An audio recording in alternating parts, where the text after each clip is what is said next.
Hello friends, welcome to this video. In today's video we are going to learn past perfect continuous tense, interrogative negative sentence, yes no type.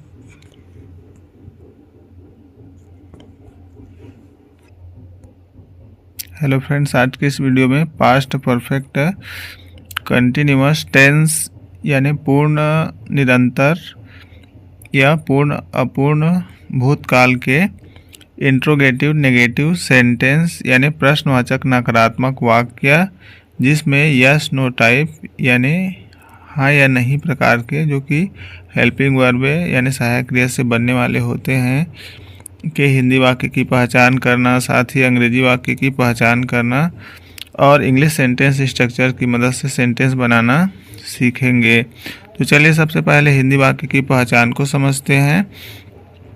तो past perfect continuous tense interrogative negative sentence yes no type में हिंदी वाक्य में वाक्य के शुरुआत यानी प्रारंभ में क्या शब्द होता है और वाक्य की क्रिया के पहले नहीं शब्द होता है और तथा क्रिया के अंत में रहा था, रही थी, रहे थे आदि शब्द जुड़ा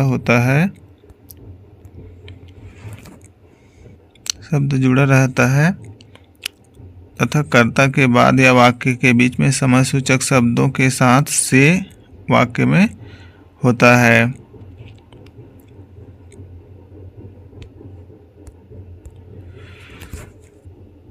चलिए आगे उदाहरण समझते हैं। जैसे क्या वह 2 दिन से स्कूल नहीं आ रहा था। तो जैसा कि उदाहरण में आप देख सकते हैं कि वाक्य के शुरू में क्या शब्द है और वाक्य के कर्ता वह है और कर्ता के बाद समय सूचक शब्द के साथ से लगा हुआ है और क्रिया आ यानी आना है और क्रिया के पहले नहीं है और क्रिया के अंत में रहा था लगा हुआ है और अंत में प्रश्नवाचक चिन्ह है। तो इस प्रकार से ऐसे वाक्य जिसमें वाक्य के शुरू में क्या हो और वाक्य में समय सूचक शब्द के साथ से हो और क्रिया के पहले नहीं हो और क्रिया के अंत में रहा था, रही थी, रहे थे हो, past perfect continuous tense interrogative negative sentence yes no type के सेंटेंस होते हैं। हिंदी वाक्य की पहचान को समझ लेने के बाद चलिए आगे अंग्रेजी वाक्य की पहचान को समझते हैं। तो past perfect continuous tense interrogative negative sentence yes no type में हमको अंग्रेजी वाक्यों में सबसे पहले हेल्पिंग वर्ब लिखा हुआ दिखाई देगा। हेल्पिंग वर्ब हैड जिसका पहला अक्षर बड़ा अक्षर के रूप में रहेगा। उसके बाद सेंटेंस में हमको सब्जेक्ट लिखा हुआ दिखाई देगा। उसके बाद सब्जेक्ट के बाद नॉट लिखा हुआ रहेगा। उसके बाद बीन लिखा हुआ रहेगा। उसके बाद वर्ब का फोर्थ फॉर्म सेंटेंस में लिखा हुआ दिखाई देगा। उसके बाद हमको सेंटेंस में सिंस या फॉर दोनों में से कोई एक लिखा हुआ दिखाई देगा। प्लस उसके बाद हमको समय बताने वाले शब्द यानी टाइम फ्रेज दिखाई देंगे। प्लस लास्ट में क्वेश्चन मार्क लगा रहेगा। ऐसे समझते हैं जैसे कि यहाँ पर सेंटेंस है had he not been coming to school for 2 days। तो जैसा कि आप यहाँ पर एग्जांपल में देख सकते हैं कि सेंटेंस के शुरुआत में हमको हेल्पिंग वर्ब हैड लिखा हुआ दिखाई दे रहा है जिसका पहला अक्षर बड़ा है। उसके बाद हमको सेंटेंस में सब्जेक्ट ही लिखा हुआ दिख रहा है। उसके बाद नॉट लिखा हुआ है। उसके बाद बीन है। उसके बाद क्रिया का चौथा रूप है। उसके बाद यहाँ पर ऑब्जेक्ट है। ऑब्जेक्ट के बाद यहाँ पर फॉर लगा हुआ है और उसके बाद टाइम फ्रेज है 2 days और लास्ट में क्वेश्चन मार्क लगा हुआ है। तो इस प्रकार से हम अंग्रेजी वाक्य को देखकर पहचान सकते हैं कि ऐसे अंग्रेजी वाक्य जिसमें वाक्य की शुरुआत में हेल्पिंग वर्ब हैड हो जिसका पहला अक्षर बड़ा हो, उसके बाद सब्जेक्ट हो, उसके बाद नॉट हो, फिर बीन हो, फिर वर्ब का फोर्थ फॉर्म हो और उसके बाद ऑब्जेक्ट या सेंटेंस की यानी स्ट्रक्चर, उसके बाद सिंस या फॉर और टाइम फ्रेज हो और लास्ट में क्वेश्चन मार्क लगा हो। तो इस प्रकार के अंग्रेजी वाक्य past perfect continuous tense interrogative negative sentence yes no type के सेंटेंस होते हैं। तो अंग्रेजी वाक्य की पहचान को समझ लेने के बाद चलिए आगे अंग्रेजी वाक्य की संरचना यानी इंग्लिश सेंटेंस स्ट्रक्चर को समझते हैं। Continuous tense, interrogative negative sentence, yes no type के इंग्लिश सेंटेंस की स्ट्रक्चर। तो अंग्रेजी में ये वाक्य बनाने के लिए या हमको हिंदी वाक्यों को अंग्रेजी में अनुवाद करते समय इस सेंटेंस स्ट्रक्चर को ध्यान में रखना होता है। सबसे पहले हमको हेल्पिंग वर्ब हैड लिखना होता है, जिसका पहला अक्षर बड़े अक्षर के रूप में लिखना होता है। उसके बाद हमको सेंटेंस में सब्जेक्ट लिखना होता है, उसके बाद नॉट लिखना होता है, फिर हमको बीन लिखना होता है, उसके बाद वर्ब का फोर्थ फॉर्म लिखना होता है। उसके बाद हमको सेंटेंस में एडजेक्टिव यानी विशेषता बताने वाला शब्द हो तो उसे लिखना होता है। उसके बाद ऑब्जेक्ट लिखना होता है। उसके बाद हमको अदर वर्ड्स लिखने होते हैं। उसके बाद हमको सिंस या फॉर दोनों में से कोई एक लिखना होता है।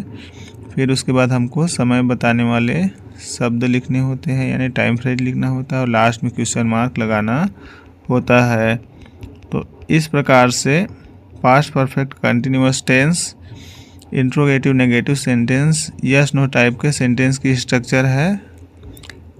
Helping verb had plus subject plus not plus been plus verb fourth form plus adjective plus object plus other word plus since और for plus time phrase plus question mark. तो इस प्रकार से हम अंग्रेजी वाक्य को लिखेंगे तो हमारा अंग्रेजी वाक्य बिल्कुल सही बनेगा। सेंटेंस में सिंस और फॉर का यूज किस प्रकार से करेंगे? तो सिंस का यूज हमको पॉइंट ऑफ टाइम यानी समय, निश्चित समय बताने हेतु करना होता है तथा फॉर का यूज हमको पीरियड ऑफ टाइम यानी समय की अवधि बताने हेतु सेंटेंस में करना होता है यानी किया जाता है। इसे ध्यान में रखेंगे। तो चलिए हम एक हिंदी वाक्य को अंग्रेजी में अनुवाद करके देखते हैं। तो यहाँ पर हमारा हिंदी वाक्य है, क्या हम 2 महीने से अंग्रेजी नहीं सीख रहे थे? क्या हम 2 महीने से अंग्रेजी नहीं सीख रहे थे? तो यहाँ पर हम वाक्य को देखकर यानी वाक्य के शुरू को देखकर और वाक्य के क्रिया के अंत और क्रिया के पहले देखकर सेंटेंस को पहचान लिए कि इस प्रकार के अंग्रेजी वाक्य past perfect continuous tense, interrogative negative sentence, yes no type के सेंटेंस है। तो यहाँ पर हम सेंटेंस स्ट्रक्चर के अनुसार सेंटेंस बनाएंगे। तो सेंटेंस स्ट्रक्चर में सबसे पहले हमको हेल्पिंग वर्ब हैड लिखना होता है। तो यहाँ पर हम हेल्पिंग वर्ब हैड लिख देंगे, जिसका पहला अक्षर बड़ा लिखेंगे। उसके बाद हम यहाँ पर सब्जेक्ट लिखेंगे। यहाँ पर हमारा सब्जेक्ट है हम, तो इसके लिए हम इंग्लिश में वी लिखेंगे। उसके बाद हम सेंटेंस स्ट्रक्चर के अनुसार नॉट लिखेंगे। उसके बाद क्रिया का चौथा रूप वर्ब फोर्थ फॉर्म लिखेंगे यानी यहाँ पर क्रिया यानी सीखना है तो हम यहाँ पे लर्निंग लिखेंगे। उसके बाद हम ऑब्जेक्ट लिखेंगे क्योंकि यहाँ पर इस सेंटेंस में एडजेक्टिव नहीं है तो इसको हम छोड़ देंगे और ऑब्जेक्ट लिखेंगे। तो यहाँ पर इंग्लिश लिखेंगे। उसके बाद हम सिंस या फॉर यानी यहाँ पर हम देख लेंगे कि यहाँ पर पीरियड ऑफ 2 महीने से है यानी पीरियड ऑफ टाइम है, समय की अवधि है। तो इसके पहले हम फॉर लिखेंगे। उसके बाद टाइम फ्रेज यानी समय बताने वाले शब्द लिखेंगे 2 मंथ्स और लास्ट में क्वेश्चन मार्क लगा देंगे। तो इस प्रकार से क्या हम 2 महीने से अंग्रेजी नहीं सीख रहे थे, इसका इंग्लिश सेंटेंस हो जाएगा had we not learning English for 2 months. तो इस प्रकार से हम हिंदी वाक्य को पहचान कर और अंग्रेजी वाक्य को पहचान कर साथ ही इंग्लिश सेंटेंस स्ट्रक्चर की मदद से अंग्रेजी के वाक्य बना सकते हैं और हिंदी वाक्यों का अनुवाद कर सकते हैं। तो आज की वीडियो में इतना ही। उम्मीद करता हूं कि वीडियो समझ में आया होगा। यदि वीडियो समझ में आया हो तो वीडियो को लाइक करें, चैनल को सब्सक्राइब करें और अधिक से अधिक अपने दोस्तों को शेयर करें। मिलते हैं अगली वीडियो में, तब तक के लिए bye bye, take care, thanks for watching.